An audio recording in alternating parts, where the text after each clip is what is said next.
बात उत्तर प्रदेश के कानपुर की। कानपुर जिले से महिला सुरक्षा व्यवस्था को झकझोर देने वाली एक बेहद शर्मनाक वारदात सामने आई।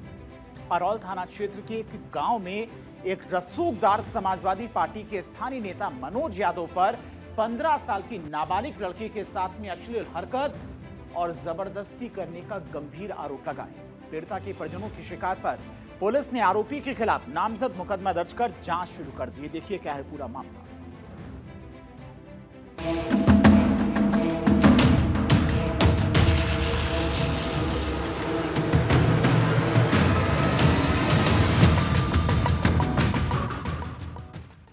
कहते हैं कि जब सोच मर जाती है, जब संवेदनाएं मर जाती हैं, जब इंसान हैवानियत की अंतिम लकीर पर खड़ा हो जाता है, तो हवस की आग में जलती कानपुर से एक नेता की खबर निकलती है जो इंसानी समाज में आग लगा देती है।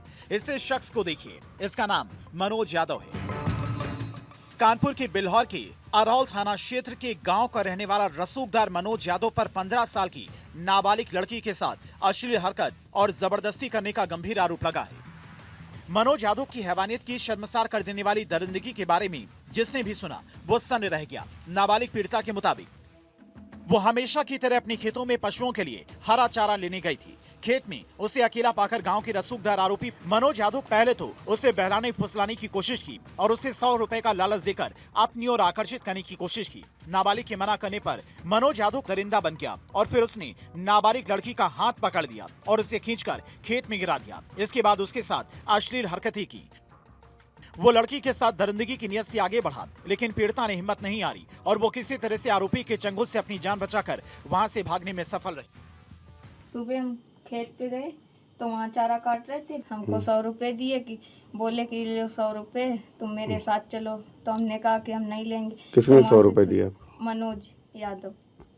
तो वहाँ से हम चलने लगे तो गट्ठा धरे थे कपड़ी पे, उन्होंने हाथ पकड़ के हमें खींचा, ले जाने लगे तो हम वहाँ से हाथ छुटा के भजे वहाँ से। तो वहाँ से आए तो मम्मी पापा के पास रो रो के बताने लगे। फिर वहाँ मम्मी पापा सामने पापा को लिवा के गए, वहाँ पे पापा से माफ़ी मांगते थे कि छोड़ दो कोई बात नहीं, उनके पैर छूने लगे। फिर वहीं खेत पुलिस के पास गई थी? महिला पुलिस के पास? जी सर। क्या हुआ वहाँ जब गए? वहाँ गए थे, यही बात उनको भी बताया, उन लोगों ने बुलाया इन लोगों को, वो आए नहीं रहे। अच्छा। पुलिस ने पीड़िता के परिजनों की तहरीर पर आरोपी मनोज यादव के खिलाफ नामजद मुकदमा दर्ज कर जांच शुरू कर दी है। हम साहब घर पर थे नहीं, मैं थे कानपुर, अपनी बहू के लेकिन बारात थी, वहाँ पर गए थे। हमें 9 या 10 बजे अल्ले पल्ले फ़ोन मिला। वहाँ जब आए फिर हम जो न आए फिर हम 112 डायल किया।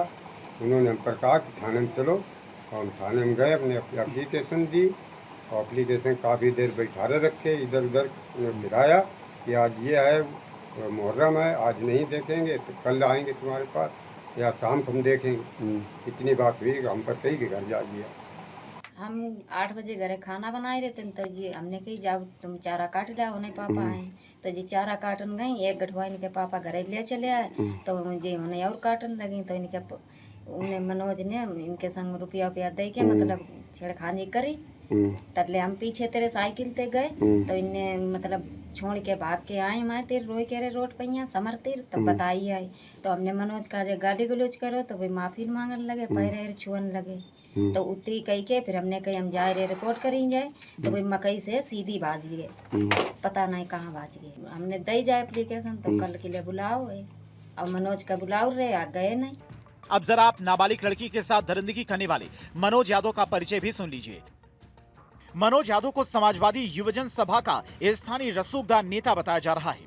बताया जा रहा है कि 2024 में समाजवादी युवजन सभा ने मनोज यादव पलिया को बिल्हौर विधानसभा का अध्यक्ष बनाया था। बड़ा सवाल यही है कि राजनीतिक रसूख के दम पर मासूमों को अपना शिकार समझने वाले इन समाज के दुश्मनों पर आखिर कब तक राजनीति के रसूख का लबादा ओढ़कर इस तरह के लोग बेटियों की इज्जत को लूटते रहेंगे। भारत 24 के लिए कानपुर से सुमित अवस्थी की रिपोर्ट।